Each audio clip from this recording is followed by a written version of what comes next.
Eh bien, bonjour tout le monde, on se retrouve aujourd'hui pour une vidéo de microéconomie. On va parler de cours et de pratiques aussi. Et on va s'intéresser au duopole de Bertrand.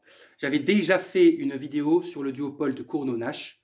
Donc on va considérer que cette vidéo c'est un peu la suite, puisque Cournot et Bertrand c'est l'inverse, pour s'exprimer familièrement. Donc on va parler donc, du duopole, vous pouvez aussi l'appeler l'équilibre de Bertrand.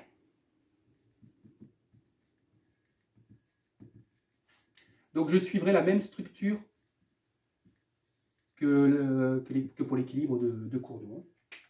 Donc je vais d'abord expliquer le principe et puis ensuite, à travers un exemple, on déterminera tout ce qu'il faut. N'hésitez pas à aller voir d'abord la vidéo sur Cournot-Nash, parce que peut-être que je ne vais pas autant détailler puisque je suppose que c'est acquis. Donc je ne vais pas répéter ce que j'avais déjà dit dans la vidéo de Cournot. Alors la première chose, la première grande caractéristique de l'équilibre de Bertrand, c'est que c'est une concurrence qui se fait par les prix. Contrairement à l'équilibre de Cournot où la concurrence se fait par les quantités. Donc là, les deux entreprises, puisqu'on va s'intéresser au duopole, les deux entreprises sont en concurrence l'une vis-à-vis de l'autre par rapport au prix. Donc chacune veut fixer le meilleur prix pour maximiser son profit par rapport à l'autre. Mais le fonctionnement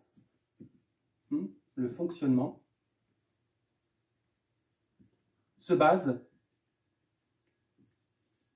sur le même principe,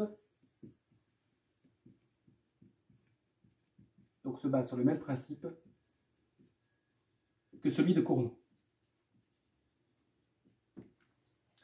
Qu'est-ce que ça veut dire? Ça veut dire que l'équilibre est simultané. Je vais expliquer. Donc l'équilibre du marché est simultané. Les deux entreprises, tout se passe comme si les deux entreprises allaient fixer en même temps leur niveau de prix. Donc les deux entreprises fixent en même temps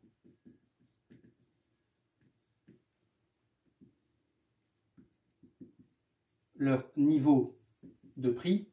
Et d'après vous, elles vont fixer quel prix, quel niveau de prix? Leur niveau de prix qui maximise leur profit. Donc, elles fixent en même temps leur niveau de prix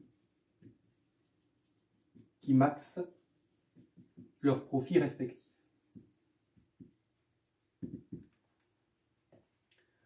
Et donc, la détermination,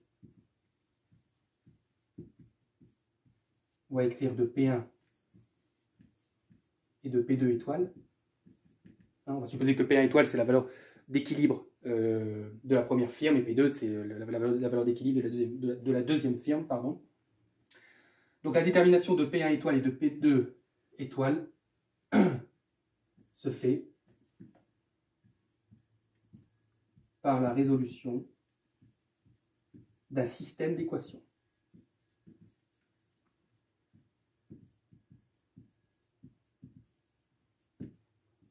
Vous êtes d'accord avec moi que lorsque vous résolvez un système d'équations, vous déterminez des inconnus en même temps.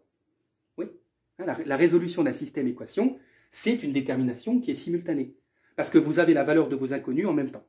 Voilà. C'est pour ça que la détermination de l'équilibre, on verra, se fait par la résolution d'un système d'équations.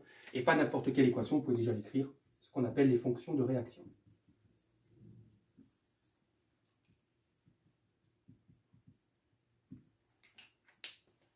Les fonctions de réaction.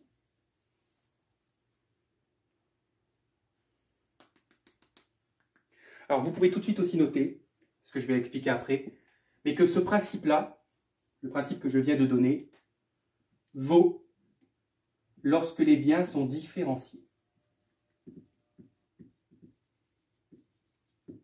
Lorsque les biens sont différenciés, c'est-à-dire que les entreprises ne produisent pas totalement la même chose. Par exemple, l'une va produire justement des feutres de tableau comme ça, et une autre va produire des feutres de tableau comme ça. Vous voyez, vous comprenez le principe? Donc ça peut être le même bien, parce qu'il faut bien sûr supposer que les biens sont substituables, sinon ça n'a pas de sens. Vous comprenez? Parce que si vous supposez que les biens n'ont rien à voir l'un avec l'autre, en fait vous ne vous adressez pas du tout au même consommateur. Donc le duopole n'existe pas.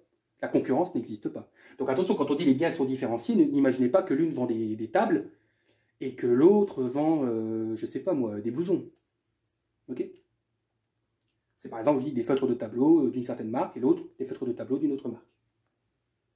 En microéconomie, retenez bien que l'homogénéité, les biens homogènes, donc ça, les biens différenciés s'opposent à ce qu'on appelle les biens homogènes.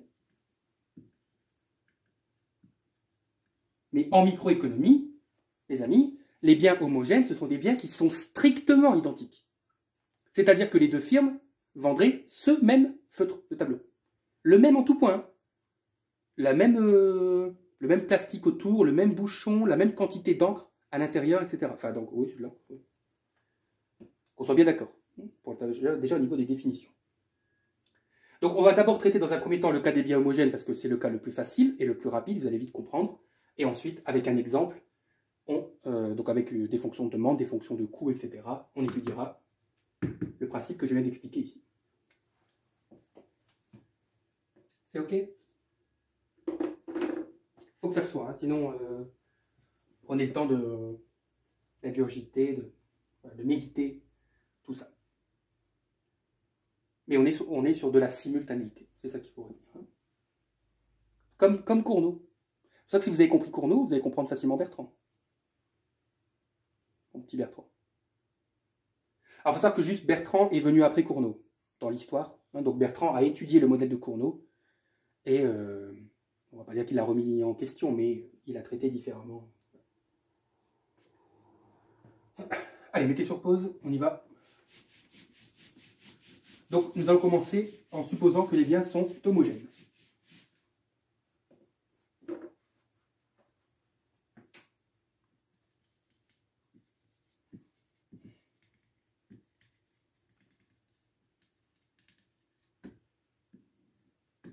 Bien. Alors, étant donné que nous travaillons avec des biens ici dans l'hypothèse que les biens sont homogènes, nous allons forcément supposer que les fonctions de coût sont les mêmes. Parce que comme les entreprises produisent exactement la même chose, bah, on suppose que leurs coûts sont les mêmes. Donc, les fonctions de coût total sont les mêmes pour les deux entreprises. Pas besoin de donner d'exemple ici, hein. Vous allez comprendre le principe, retenez juste les hypothèses. Donc les fonctions de coût total sont les mêmes pour les deux entreprises.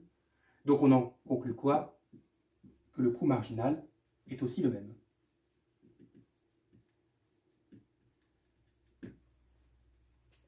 Oui.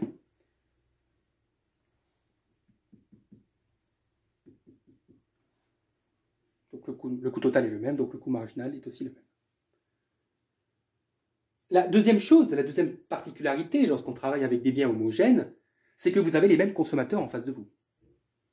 Les deux entreprises sont soumises à la même fonction de demande. Donc les deux entreprises sont soumises à la même fonction de demande, c'est-à-dire au même consommateur.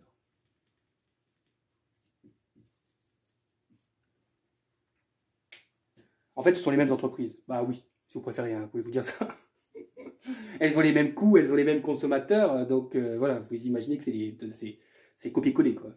Mais elles sont quand même en concurrence. Alors justement, imaginons que... alors d'abord, oui, je vais faire un petit rappel, pardon. J'allais peut-être aller un petit peu trop vite. Écrivons l'équation du profit. Vous êtes d'accord que le profit, c'est P fois Q moins les coûts totaux. Et je rappelle que les coûts totaux dépendent aussi des quantités produites. C'est la fonction CT de Q. Donc, je ne mets pas pi 1 et pi 2 parce que vous êtes d'accord avec moi que c'est la même chose. Le prix est le même. Enfin, le prix est le même. La fonction de demande, oui, c'est la même chose, mais la fonction de demande est la même. Et la fonction de coût, c'est la même. Donc, voilà. Pas besoin de distinguer les deux. Pour maximiser ce profit, qu'est-ce que je dois faire? Je dois dériver le profit par rapport à la variable. C'est quoi la variable dans la fonction? C'est Q. Et j'égalise à 0. Vous savez bien qu'un maximum est atteint lorsque la dérivée première s'annule.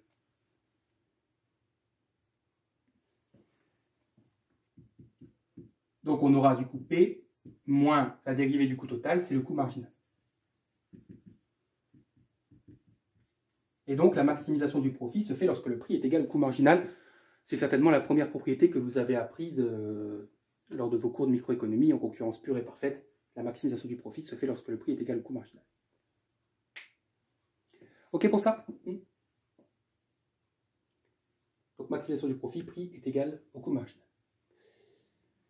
Et donc on va supposer, prenons une situation de marché où l'entreprise 1 décide de fixer un prix au-dessus de son coût marginal. Okay. Donc elle se dit, allons-y, voilà, j'ai un niveau de prix qui est supérieur, elle constate qu'elle a un niveau de prix qui est supérieur à son coût marginal. Et on va supposer que pour la deuxième, c'est la même chose. Ouais. Et on va supposer que P1 est égal à P2.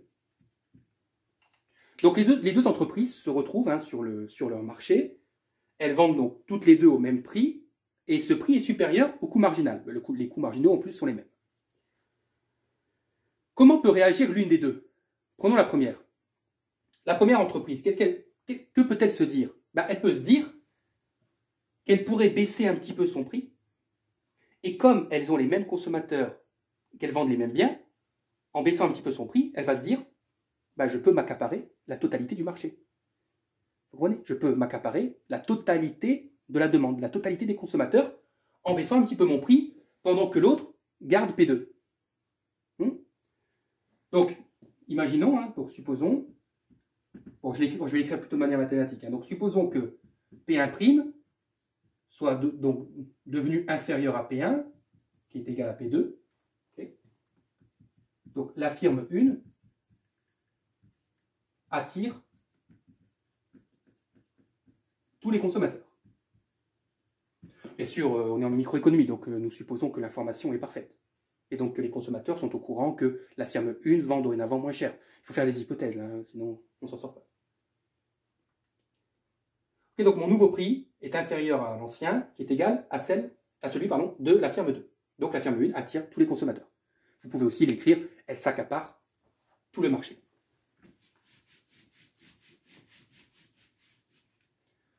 Comment va réagir la firme 2? Elle va faire la même chose. Donc elle va baisser son prix. Okay. De telle sorte que P2' deviendra égal à P1'. Voilà. Elle dit, écoute, t'as baissé ton prix? Moi je vais faire la même chose.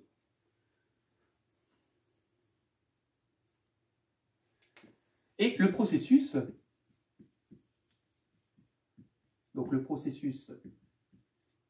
de baisse des prix se poursuivra. Okay, donc la firme 1 va réagir en disant t'as joué à ça, je vais encore baisser mon prix. Et donc le processus de baisse des prix se poursuivra jusqu'à temps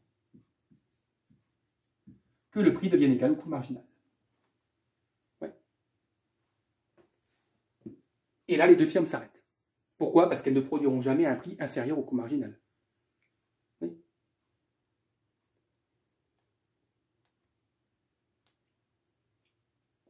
Donc le processus de baisse des prix se poursuivra jusqu'à temps que le prix est égal au coût marginal. Donc P1 égale P2 égale coût marginal.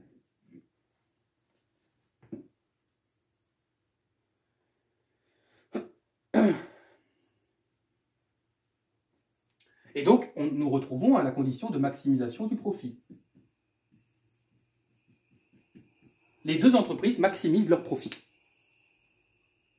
Oui. Mais ça, c'est quoi? P égale CM. C'est la condition de maximisation d'un marché concurrentiel. Le marché de CPP, comment il fonctionne, le marché de concurrence pure et parfaite? Il fonctionne exactement de cette manière.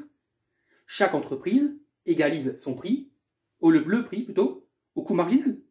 Eh bien, dans le duopole de Bertrand, lorsque les biens sont homogènes, c'est la même chose. Autrement dit, l'équilibre de Bertrand est un équilibre concurrentiel.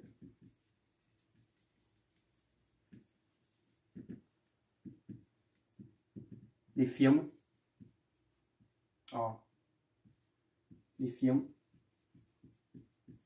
se comportent comme en CPP. C'est QFD. Le duopole de Bertrand est un équilibre concurrentiel, où les entreprises maximisent leur profit au prix qui est égal au coût marginal. Vous allez voir, pour les biens différenciés, vous doutez bien que ce n'est pas la même chose.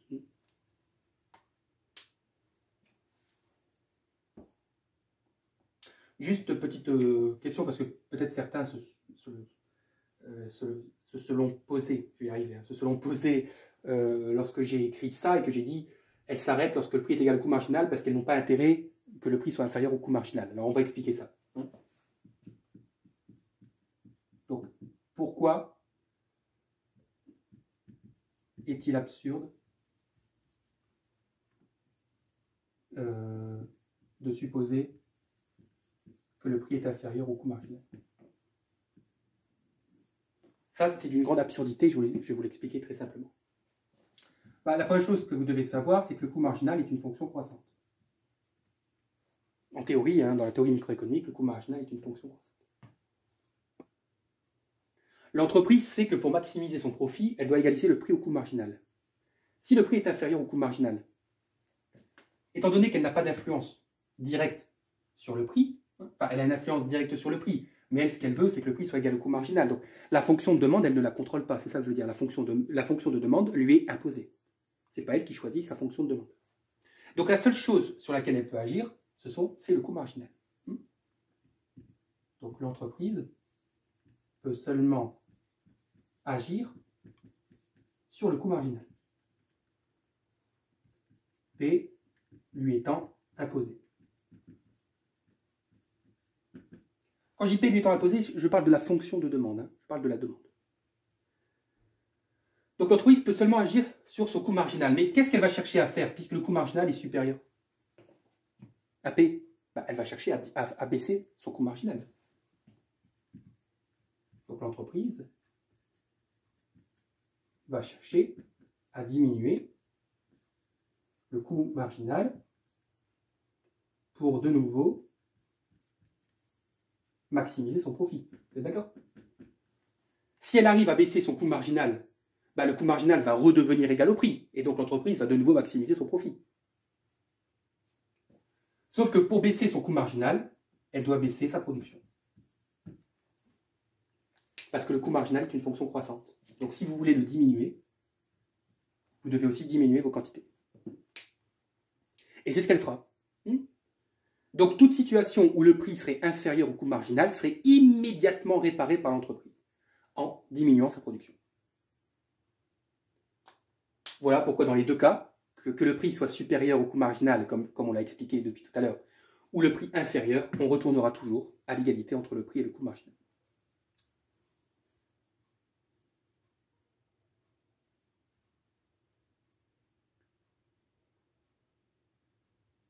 Ouais.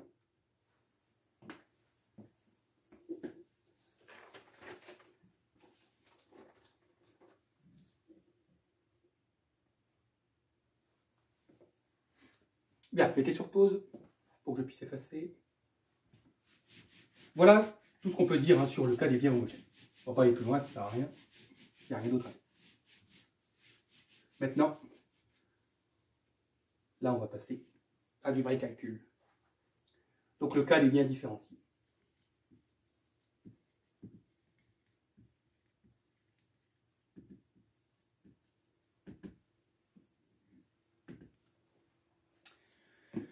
On a dit que pour le cas des biens homogènes, les entreprises sont confrontées à la même demande, aux mêmes consommateurs.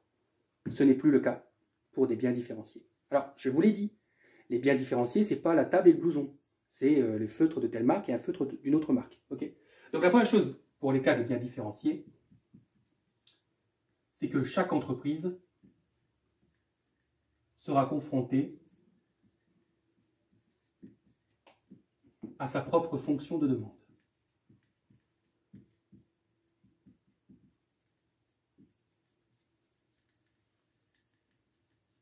Alors attention, dans chaque demande, on peut retrouver des consommateurs de l'autre demande.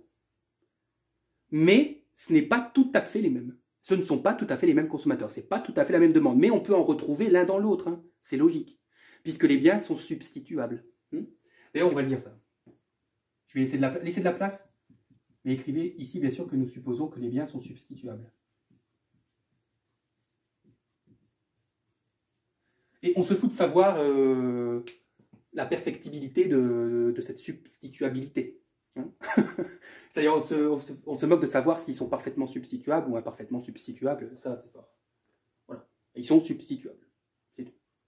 Pourquoi j'ai laissé de la place? Parce que du coup, chaque entreprise donc, sera confrontée à sa propre fonction de demande. Donc l'entreprise 1, elle aura une fonction de demande, QD1. Et l'entreprise 2 aura une fonction de demande, QD2.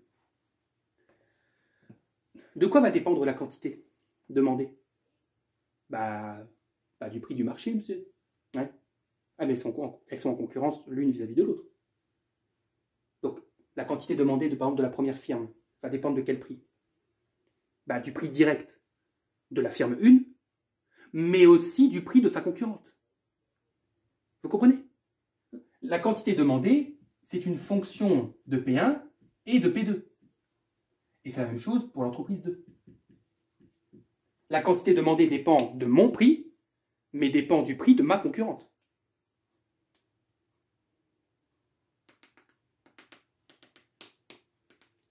Alors là, je vais être très mathématique, mais je vais le dire quand même. Attendez. Oui, j'aurais pas dû écrire biens sont substituables tout de suite. Bon, c'est pas grave, hein, vous mettez une flèche hein, pour dire que c'est en dessous. Pourquoi? Je vais juste donner des propriétés mathématiques. Bien sûr, on suppose que la dérivée de QD1 par rapport à P1, je vais expliquer, hein, est négative. La dérivée de QD1 par rapport à P2 est positive. Et la dérivée de QD2 par rapport à P1 est positive. Et la dérivée de QD2 par rapport à P2 est négative. Je vais expliquer.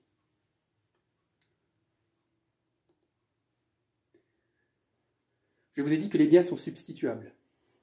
Ça veut dire quoi là, la dérivée de QD1 par rapport à P1 est négative? Ça veut dire que si le prix de la première firme augmente, sa quantité demandée va diminuer.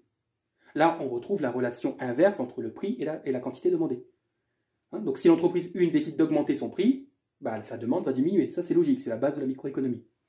Mais si le prix de l'autre firme augmente, imaginez-vous que les feutres de l'autre marque augmentent, les consommateurs vont venir chez la première firme. Donc là, il y a une relation positive entre P2 et QD1. Si le prix de la concurrente augmente, ma quantité demandée va augmenter. Parce que les consommateurs vont venir chez moi. Oui. Et c'est la même chose pour D2. Hein, c'est-à-dire que QD2 par rapport à P1, c'est positif, et QD2 par rapport à P2, c'est négatif. Ça va? Propriété mathématique élémentaire.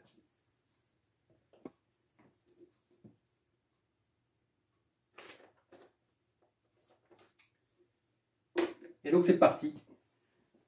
Retenez ce qu'on avait écrit au tout début, là, système d'équation, fonction de réaction. On va travailler tout ça. Et là, bien sûr, je vais devoir prendre un exemple.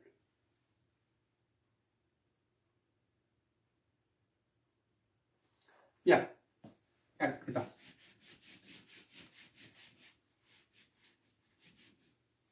Bon, que je fasse le titre. On a compris qu'on était chez Bertrand. Alors, on va supposer que...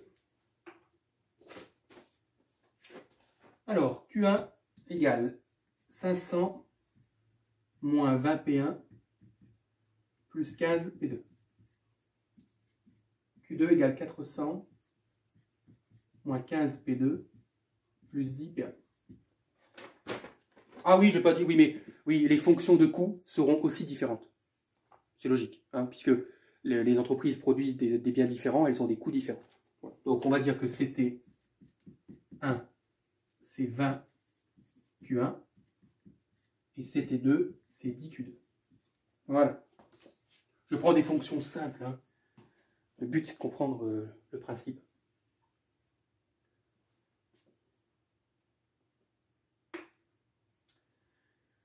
Eh bien, commençons avec l'entreprise 1 et commençons à écrire l'équation de son profit. On fait les choses dans le détail, hein, de A à Z et de Z à A. Donc, ce sera P1 fois Q1 moins CT1. Ok. Je vous rappelle que chez Bertrand, les entreprises fixent leur prix. Elles n'agissent pas sur les quantités. Ça, c'est chez Cournot. Donc nous, ce qui nous intéresse, c'est le prix. On veut des fonctions de prix. Vous comprenez? Puisque l'entreprise agit sur le prix. Donc, P1 multiplié par Q1, ben, je remplace par son expression.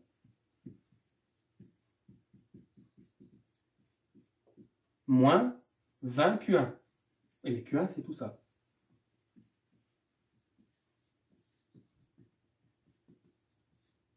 Peut-être que vous avez trouvé ça un tout petit peu plus difficile que Cournot, c'est normal. Vous voyez, donc je remplace Q1 par son expression, par l'expression de la demande. Et comme ça, vous voyez, je n'ai que des prix. Le profit dépend des prix. C'est ce que je veux, puisque le prix, c'est ma variable de contrôle chez Bertrand. Bon, bah allez, on développe. Hein. Donc, 500 P1 moins 20 P1 au carré, plus 15 P1 P2, moins 10 000. Oui, c'est ça. Ouais. Plus 400 P1, moins 300 P2.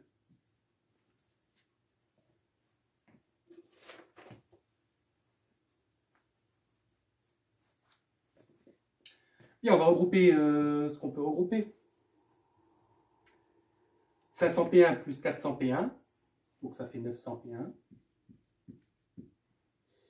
Là, il n'y en a qu'un seul, donc on le garde. Les P1, P2, il y en a aussi qu'un seul. Et puis, moins 10 000. Et moins 300 P2. Voilà ce que je peux faire. On veut maximiser le profit. Condition de la maximisation du profit, la dérivée est égale à 0. Mais je dérive par rapport à quoi? Bah oui, l'entreprise, elle ne contrôle que son prix à elle. Donc elle va dériver par rapport à P1. Chez Cournot, c'était la dérivée de Pi1 par rapport à Q1. Parce que chez Cournot, la variable, ce sont les quantités. Là, ce sont les prix. Bien sûr, P2 est considéré comme une constante. Hein. C'est le même principe que Cournot. Hein. La simultanéité implique qu'on suppose que le prix de la concurrente est déjà fixé. Bon, ben on y va, ça fait 900, moins 40 P1, plus 15 P2, et c'est tout. Égal 0.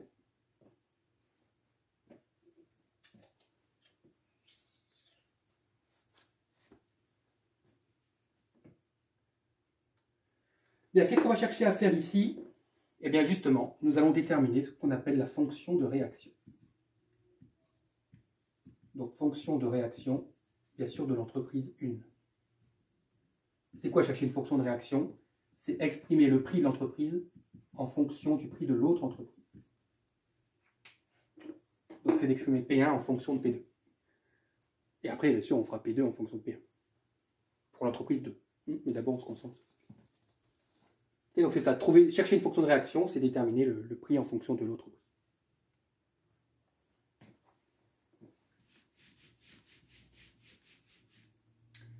Alors, le moins 40 P1, on va le passer à droite. Donc, en fait, on aura 40 P1 à droite. Et on aura toujours 900 plus 15 P2 à gauche. Oui, j'ai juste mis 40 P1 à gauche et le reste à droite, mais c'est la même chose. Et donc, P1, bah, vous divisez par 40. Et vous allez trouver 22,5 plus 0,375 P2. Voilà la fonction de réaction de l'entreprise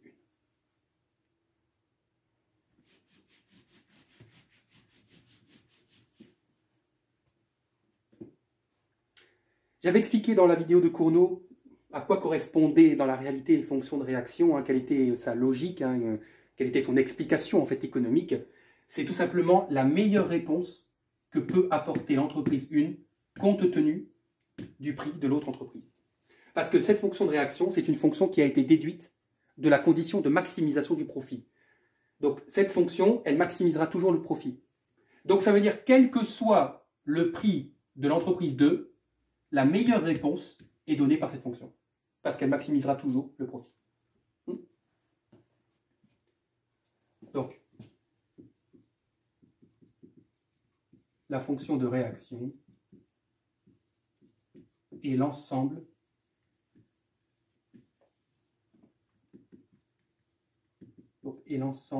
des meilleures réponses que peut apporter l'entreprise 1 au choix de sa concurrente. Ok? Donc c'est l'ensemble des meilleures réponses que peut apporter l'entreprise 1 au choix de sa concurrente.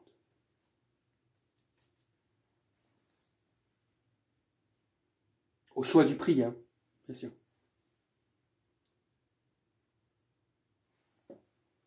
Bon, notez ça parce que je vais effacer pour passer à pi 2.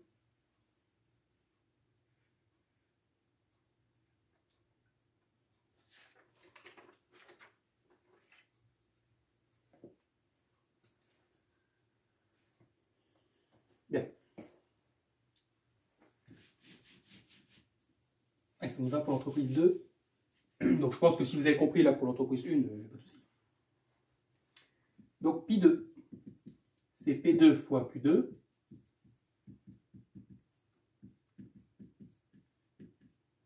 Moins CT2, donc 10 fois facteur de 400 plus 10P1.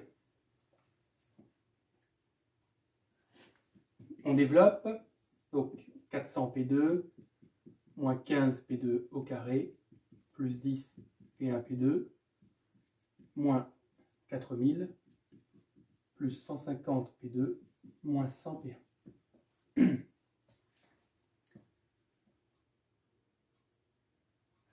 La seule chose qu'on peut regrouper, ce sont les P2. Donc on aura 550 P2 moins 15 P2 carré plus 10 P1 P2 moins 4000 moins 100 P1. Et on va dériver pi2 par rapport à P2 égale 0. La dérivée première s'annule. Enfin, elle doit s'annuler.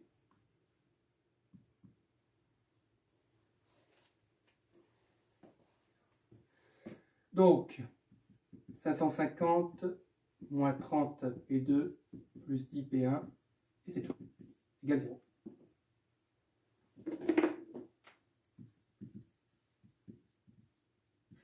Et donc la fonction de réaction 2 de l'entreprise 2 sera donnée par P2 comme une fonction de P1. Excusez-moi, j'accélère un petit peu parce que c'est la même chose que... C'est juste les valeurs qui changent. Donc on aura 30 P2 égale 550 plus 10 P1.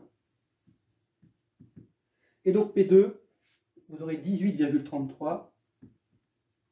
Bon, j'arrondis, hein, plus un tiers de P1. J'ai arrondi le 550 sur 30, c'est pas très grave.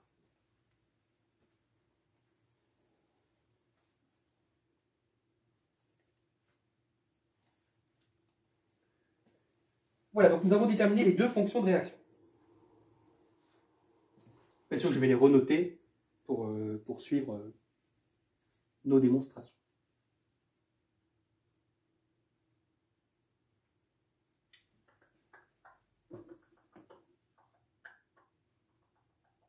Bien, mettez sur pause.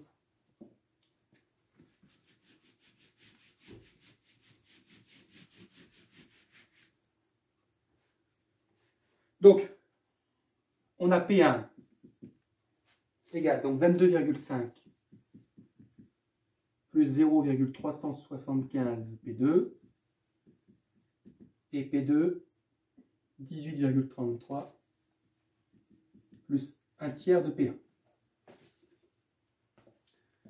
Donc, je vais me répéter, hein, mais c'est pas grave. Dans la première, on a donc P1 en fonction de P2. Dans la deuxième, P2 en fonction de P1. Vous m'accordez que nous pouvons représenter les deux fonctions dans un repère P1, P2. Bon, vous pouvez mettre P1 en ordonnée, hein. C'est parce que moi, je le mets dans l'ordre chronologique, on va dire. Enfin, dans l'ordre, oui. Enfin, dans l'ordre des numéros, quoi. Donc, je mets P1 en abscisse et P2 en ordonnée. Et là, bah, c'est quoi comme expression, ça? C'est quel genre de fonction? Bah, oui, ce sont des fonctions affines.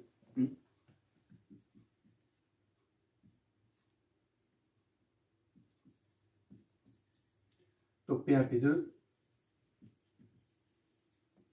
sont des fonctions affines, hein, du style voilà, AX plus B. Et donc, leur représentation graphique est une droite. Oui. Donc c'est une droite. Donc on a deux droites à tracer. Alors moi je les trace approximativement. Hein. Vous, si vous avez des carreaux, utilisez les carreaux, remplacés par des valeurs, bah, on peut le faire, regardez. Pour P1. Donc si je remplace P2 par 0, P1 vaut 22,5. On va le placer ici. Et ah oui, du coup, je n'ai pas calculé ici P1. Oui, du coup, ensuite vous prenez P1 égale 0 et vous trouvez la valeur de P2 en ordonnée ici. Et vous joignez les deux. Voilà, on va supposer qu'on a quelque chose comme ça. Alors attention, il y a un moyen de vérifier. Les deux droites doivent se croiser.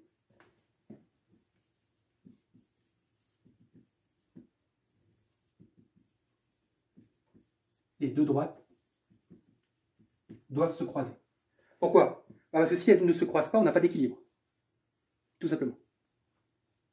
Eh oui. Si elles ne se croisent pas, votre système d'équation est caduc. Il n'y a pas de solution. Donc normalement, vous aurez, je ne sais pas moi, quelque chose comme ça. Voilà.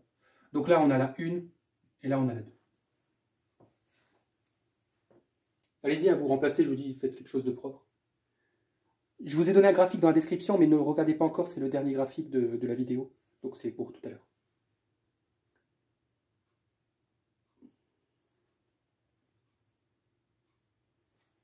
Et donc vous avez ici l'intersection, et ce point est appelé l'équilibre de Bertrand.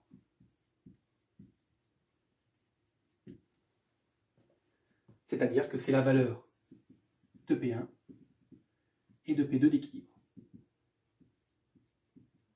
Ouais. Vous voyez, les deux entreprises ont chacune une fonction de réaction. C'est-à-dire elles ont chacune un ensemble de meilleures réponses qu'elles peuvent apporter compte tenu du choix de l'autre. Eh bien, en résolvant simultanément ces deux fonctions de réaction, on aura la valeur d'équilibre de P1 et la valeur d'équilibre de P2. Équilibre de Bertrand, on a bien une simultanéité. P1 et P2 sont déterminés en même temps.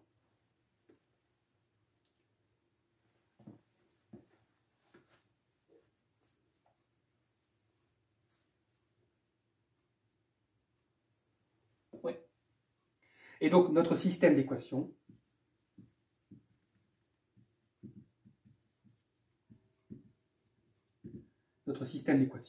s'écrira, bah, on prend les deux fonctions de réaction. Hein.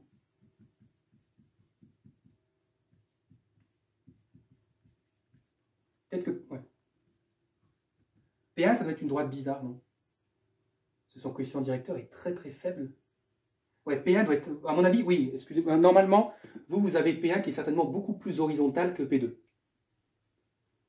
Voilà. Mais c'est pas grave, c'est la théorie qui compte ici. Voilà le système d'équation à résoudre. C'est-à-dire que le système d'équation se base sur les deux fonctions de réaction. Fonctions qui maximisent le profit de chaque entreprise compte tenu du prix fixé par l'autre. C'est un système qui est parfait. Hein?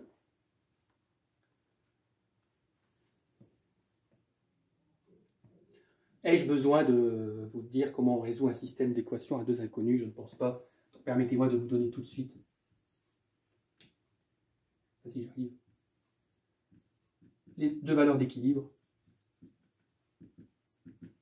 Donc P1 étoile, vous allez trouver 33,57. À peu près. Hein. Et P2, 29,5. 33,52.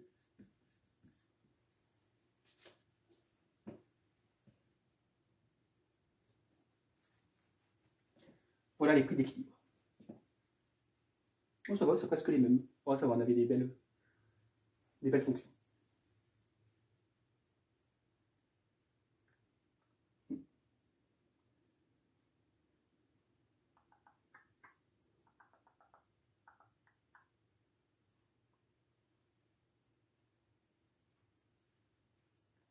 Est-ce que c'est normal que P1 soit supérieur à P2? Juste comme ça, allez. Une petite parenthèse, là, une petite anecdote. Bah oui, parce que P1 supporte des coûts plus élevés. Voilà, c'est tout. Hop, c'est tout. Voilà, je voulais juste dire ça. C'est pas le seul critère, hein, attention, hein, parce que les fonctions de demande jouent. Mais les fonctions de demande sont tellement, vous voyez, se ressemblent un petit peu. 500, 400, 15, 20, 10, voilà, vous voyez, vous avez compris. Donc là, ça s'explique surtout par la différence de coût.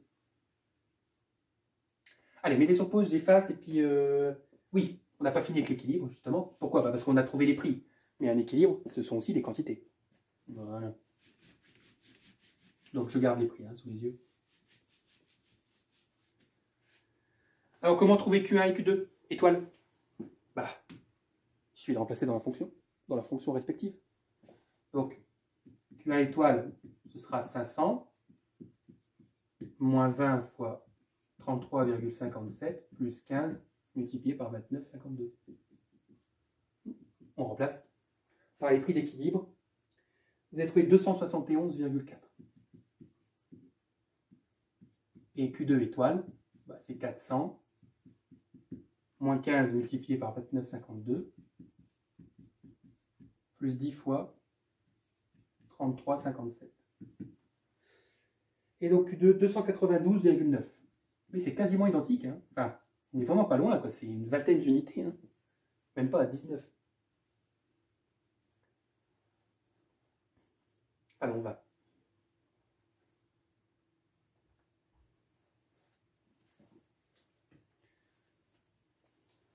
Donc Q1 produira non 1, Q2 produira ça, et donc on peut aussi déduire la quantité totale produite par les deux entreprises. Hein, il suffit d'additionner.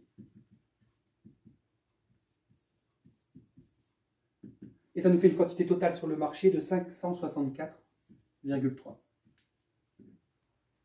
Voilà, là on a tout.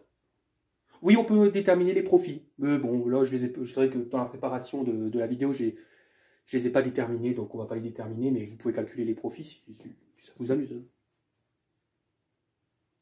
En tout cas, on a les valeurs principales de l'équipe.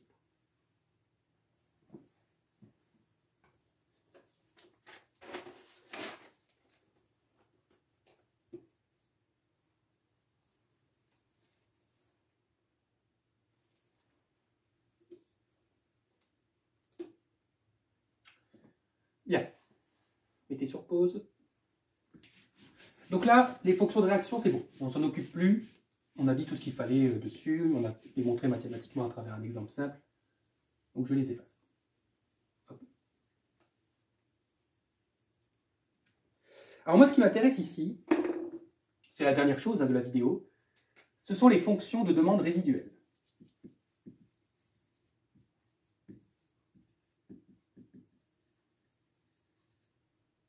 Pas de S à résiduel, puisque c'est la demande qui est résiduelle. Et donc les fonctions de demande résiduelle. Que nous donnent ces fonctions de demande résiduelle? Les fonctions de demande résiduelle nous donnent les quantités demandées de chaque firme lorsque le prix de l'autre est considéré comme fixé. Autrement dit, on va juste réécrire. Donc, la fonction de demande résiduelle de Q1 sera donnée par 500 moins 20 P1 plus 15 P2 bar. La barre signifiant ici la constance de P2. C'est-à-dire que P2 est fixé. C'est-à-dire quoi P2 est fixé? C'est-à-dire que P2 prend une valeur. Je sais pas moi, P2 vaut 30, P2 vaut 40. On va prendre un exemple, bien sûr. Et donc la fonction de demande résiduelle de la firme 2, c'est 400 moins 15 P2 plus 10 fois P1 bar. Lorsque P1 est fixé. Ça veut donc dire qu'il y a une infinité de fonctions de demande résiduelle. Pour chaque entreprise, il y en a une infinité parce que bah, à chaque fois, les deux prix là, fixés peuvent prendre n'importe quelle valeur. Ah, bah alors, bah, ça, c'est la forme générale. Mais quelle est la seule fonction de demande résiduelle qui est vraiment intéressante? Bah, c'est bien sûr les fonctions de demande résiduelle lorsque nous sommes à l'équilibre. C'est-à-dire que là, attention, théoriquement, il y a une infinité de fonctions de demande résiduelle. Mais la seule qui est importante, la seule qui a vraiment du sens, c'est pour les valeurs d'équilibre de P1 et de P2. Autrement dit, Q1R, c'est la fonction de demande résiduelle 1, ce sera 500 moins 20 P1 plus 15, et on fixe P2 à sa valeur d'équilibre, 29,52. Vous comprenez? Et donc on aura 942,8 moins 20 P1. Et Q de R, ce sera 400 moins 15 P2 plus 10 fois 33,57. Et donc, on aura 735,7 moins 15 P2. Ouais. Mais regardez ce qui se passe. Nous avons retrouvé des fonctions de demande tout à fait normales. La demande dépend directement du prix. Q1 dépend de P1. Q2 dépend de P2. On retrouve des fonctions de demande classiques, des fonctions de demande ordinaires, où la quantité demandée dépend inversement du prix de la firme en question. Donc la quantité demandée de la firme 1 dépend directement du prix de la firme 1. Voilà une fonction de demande ordinaire. Oui. Et bien si vous regardez le graphique que je mets sous vos yeux, que vous avez aussi en description, n'hésitez pas à cliquer sur le lien. Voilà, j'ai juste représenté QR1. Je l'ai fait que pour l'entreprise 1, ok. Donc vous avez la représentation graphique de tout. Vous avez le coût marginal, vous avez la recette marginale, vous avez la fonction de demande totale, la fonction de demande résiduelle. Voilà, ça c'est la représentation graphique de la fonction résiduelle de l'entreprise 1. Ok. Et bien voilà, c'est tout pour aujourd'hui. N'hésitez pas à mettre un petit like, vous abonner pour soutenir la chaîne, ça fait toujours plaisir. Et on se retrouve très vite, bien sûr, pour de nouvelles vidéos.